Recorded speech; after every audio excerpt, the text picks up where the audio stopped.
Sans surprise, malheureusement, et c'était déjà le cas pour sa précédente version, l'écriture du PRS est déconnectée de celle du PRSE, Plan régional de santé environnement, dont l'ARS prépare la prochaine version.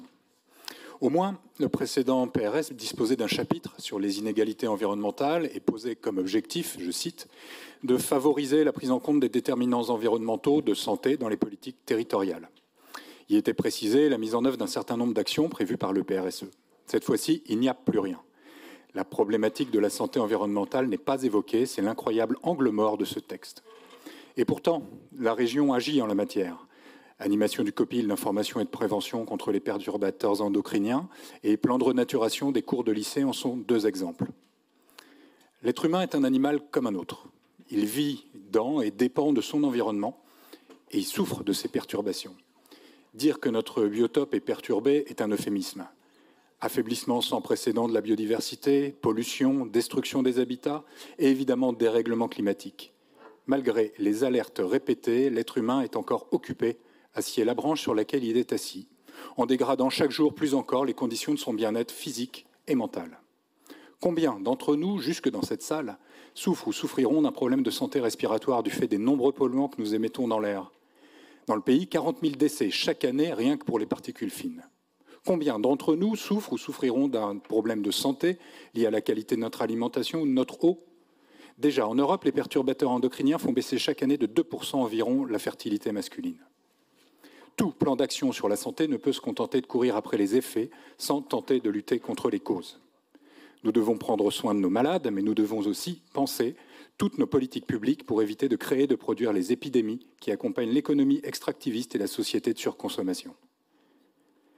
Cette responsabilité liée à la santé environnementale, nous devons la porter à travers toutes les actions, toutes nos actions. Ainsi, je voudrais évoquer la question de l'eau, évidemment, dont nous nous saisissons avec vigueur dans le cadre des Assises de l'eau programmées le 7 novembre prochain.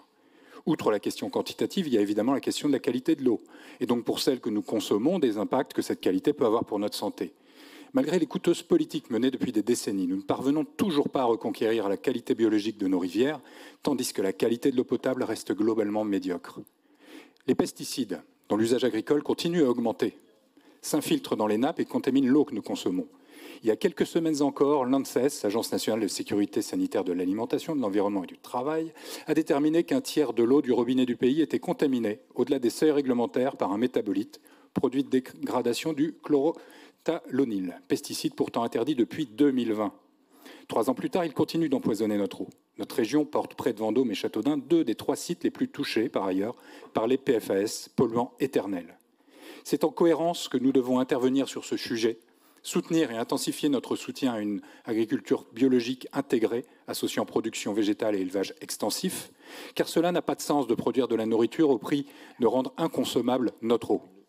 Par ailleurs, et je terminerai par cela, nombre d'habitants de notre région ne sont pas alimentés en eau depuis les nappes phréatiques, mais par la Loire, dans laquelle 6 000 tonnes de rejets chimiques, acide borique, ammonium, nitrate et j'en passe, sont annuellement autorisés, provenant des centrales nucléaires, soi-disant énergie propre. S'y ajoutent des rejets liquides radioactifs, principalement carbone 14, et du tritium non filtré, et que les habitants d'Orléans, Blois ou Tours consomment chaque jour de leur vie depuis des décennies. La concentration de ces polluants s'aggrave l'été, chaque année, au gré de la baisse des débits d'étiage du fleuve. Imaginez pour 2040 de nouveaux projets d'EPR refroidis par une Loire au débit encore plus faible relève, entre autres contradictions, de l'irresponsabilité sanitaire. Merci.